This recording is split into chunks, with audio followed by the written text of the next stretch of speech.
And obviously, Brian Fuller is a very unique person. His brain is working on a different level than the rest of us. So when he tries, we sit and we nod a lot. We try to have big ears. No, on an acting level, on a level where we need to understand certain things, we are always kept in the loop, of course. But there are certain things that I'm sure he cannot really translate to us because it is untranslatable. But we know what's going to happen. The deeper meaning, we also know, but the deeper meaning, I think that's one. The biggest significance is obviously that's two different actors doing it. Secondly, I think that Anthony had about 14, 15 minutes of screen time, and we get the opportunity to have hours after hours and build up a character in a slow manner. So it's two very different medias, but I mean, they're still Hannibal. I mean, they still love music and 3D suits, and they hate everything that's banal. So the characters are still the same, but anytime you make one actor do something, it will always be different than another. I approached to do an audition. I did not look for it. I was asked if I wanted to audition for it. And I was quite reluctant for the very reasons you say. I mean, those are big shoes. Anthony Hopkins did it to perfection. And if we were trying to copy any of that, that would be creative suicide right away. So, but after having a meeting with Brian Fuller, where he was, I had 5 minutes with him, where he was supposed to pitch some of the story. And after 2 hours, he was in season 28 or something. And he was still there. He forgot himself totally. He was so enigmatic and so brilliant. And I realized that we were doing something very different. And for that reason, I took the challenge. But if we were just copying what we've seen before, I would not have done it. The question is, was he surprised by how well Hannibal has taken off? I don't know. I don't think that anybody does a TV show anticipating that nobody will watch it. So we were obviously hoping that a lot of people would watch it. We also knew that it is a show that will push a certain group of people away for different reasons. It's graphic, it's pretty violent, and it's also quite intellectual to a degree. And for that reason, you will push a lot of people away. So I think we started out fairly strong, and we stayed there for a while, but it's not numbers that are crazy big in America. But then we realized that there was this whole cult on the internet and around us that was following the show. And thanks to that, and thanks to those people, a lot of you are in here, we got a second season and a third season. I think that this way of being stubborn and strong fan group really persuaded the TV channel to do. I mean, it's hard to not like the finale. It's hard not to like how it ends. And I enjoyed it tremendously. I was saying goodbye to a lot of friends. I was cleaning up. And it was quite a heartbreaking episode for everyone, even for Hannibal. I thought it was brilliant and very, very interesting to do it. Being in that episode, we also had the fight that we already saw in the first episode, so that's part of it. And I really enjoyed that fight for many reasons. I got to get up from the desk, and I got to kick Lawrence Fishburne's ass. And we had just a tremendous day where we were throwing around with each other. He's a very big and strong man. I realized that because when we do stunts, we always help each other, of course. And at a certain point, he had to grab me by the collar and throw me into the closet. And I thought, I'm going to help him a little. I'll give a little jump. And that was a very big mistake. I literally flew through the air and crashed with that. And then he's strong and he's fast, but I got him. I'm sure there will be some kind of love. I'm not sure love is the right word. And maybe it's going to be a little tricky with Will now. I think I broke up with him a little. But maybe, I don't know, maybe he's into that shit. But I mean, hopefully there will be a relationship with Will and Hannibal in the future as well. Or maybe we will see it as flashbacks or something happening inside Will's head. But in terms of Hannibal getting laid, I'm not sure what's going to happen on that part. Since the very first film I did abroad, which was King Arthur, we did that in Ireland, and that was he was this young and upcoming star, and I was his retired Danish actor who got a break over there. And so we met there. We spent 6 months on a horseback, or 2 horsebacks actually, not on the same. That it was not that intimate. So we became friends, and I think that we were both really lucky and happy, pleased that we knew each other to do this show. We are spending so much time together. And there are obviously obstacles and things we have to figure out together, and it's so nice to have someone you trust and that you like. And then again, we do like beers, so we see each other once in a while. He doesn't suffer from any trauma. I mean, every day is beautiful, and tomorrow is going to be even more pretty, right? And that's how his life philosophy is. He's grasping life. Whatever happens, it's an opportunity and a challenge. So he might go to dark places in our eyes, but in his eyes, he's just going where he likes to go. So he's not going to traumatized places. I've always called him the fallen angel. He's seeing beauty where the rest of us are seeing horror. And that's the only way I can explain him. I cannot say that he is a psychopath or schizophrenia. I don't think he is. I think he's the fallen angel. He loves certain things that the rest of us find horrific. But that means that he's basically always in a nice place. You hear it? Please say yes. Yes.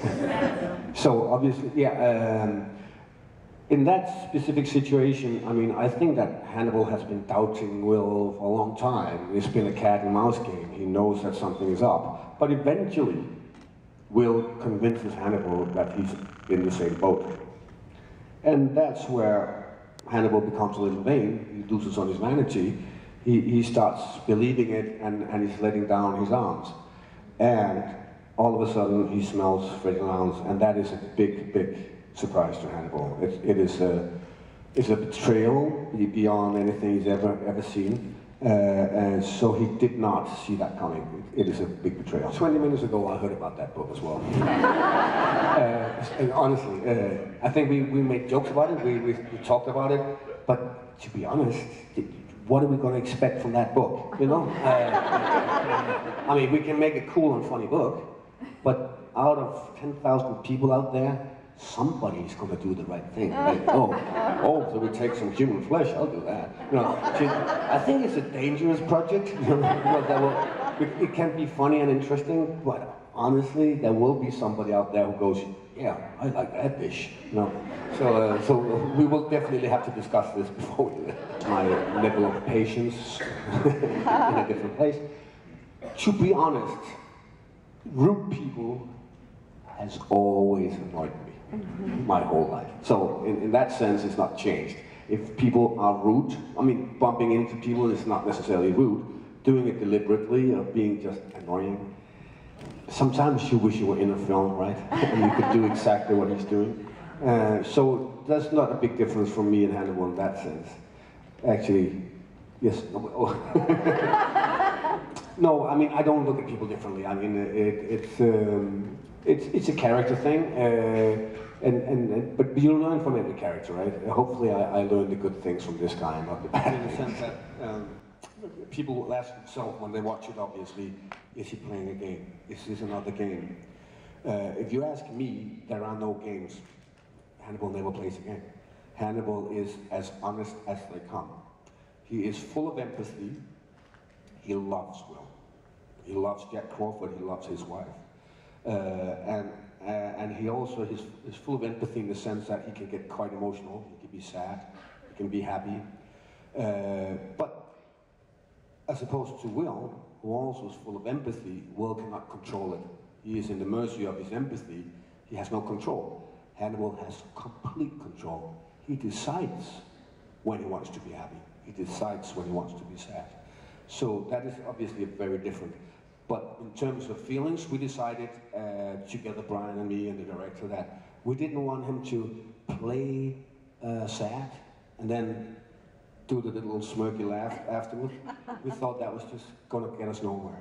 We wanted him to be sad. And for that reason, he can persuade people because he's so good at persuading people that he's actually honest. That doesn't mean that his master plan is crazy. It is. But it does mean that... I mean, I believe if you were J.R. Ewing in the early 80s, you might have a problem because people had a hard time dividing fiction and reality, right? Today, fortunately, people know that you're an actor. But I have heard stories, crazy stories back in the 60s and 70s where people will throw stones at certain actors, not because they sucked, just because they were evil in the show, right? And that is obviously very scary. I mean, people are 99.9% of the time really nice. They rarely line up to say you suck. You know, but if they do, they really mean it, and then you have to give them credit for that as well. Well, I can definitely tell them I love all my fans. Those are the coolest fans in the world. They're clever people. So, I mean, without our fans, there would be no show. So we owe them everything. Do I go on the internet and Twitter thingy? I have no idea what it is. I am a man from the former millennium. I have a hard time opening my cell phone. I think life is very difficult with the new technology. And for that reason I got 2 kids, so they can figure it out for me, right? One of the reasons, but the main reason is that they're good at stuff like that, right? So no, I don't. I don't go on Facebook or Twitter, or I've never done that. I have a handful of friends back home I rarely see. And I'm not necessarily eager to get a couple of thousand new friends, but I don't see. But I am grateful for all the fans around the world, and we will, in the production company, we make days where we sit down and talk to the fans, and I'm grateful that the production company does that, because I would be helpless doing it myself. Costumes are costumes. I mean, I think that they're nothing compared to women dresses, right? I mean, they're very difficult. Right? Not that I've been wearing one, but I think I have a hunch. It's a three-piece suit thing, and they're not that difficult to walk around in. I think it's also the stature of Hannibal, the way he moves. It's a deliberate choice of the actor, being me, that he walks the way he walks and moves the way he moves. As you can see, when he's in the kitchen, he's a little more free. He's always in a shirt, and then he gets young with the young people and he rolls up his sleeve. And all of a sudden his grey hair is gone. So he's definitely adapting to whatever situation he's in, but he loves his three-piece suit. He would find it extremely rude not to be wearing that in official situations. But costumes, in this case, are definitely not difficult. They're actually a helping hand.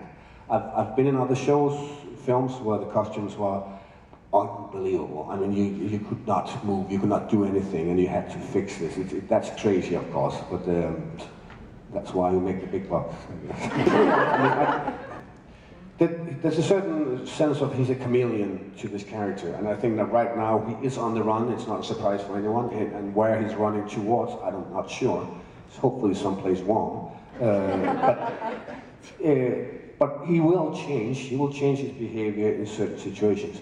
But I will not change the base of the character. That would be strange, because, as I said before, he's not playing a role. He's not lying. This is also how he is.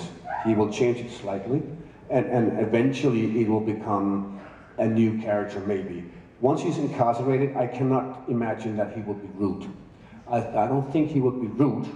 He might say awful things, things that hurt people. But it's not going to be banalities, just to be rude. He might hurt people really bad, but that's not rude, that's just intelligent. Red Dragon is, I guess, already part of his ideas in season 3, and has been, I mean, Brian is being inspired by all the books, and he's creating his own universe for 2 different reasons. First, it's smart. It's smart to go your own path. Make another character do what another character did in the books, but we will still get some hints that, oh, that's still Hannibal, right? Secondly, he does not have the rights to all the books, so he has to change names and situations in certain situations. But I'm sure that we will get into Red Dragon and Hannibal already in this season.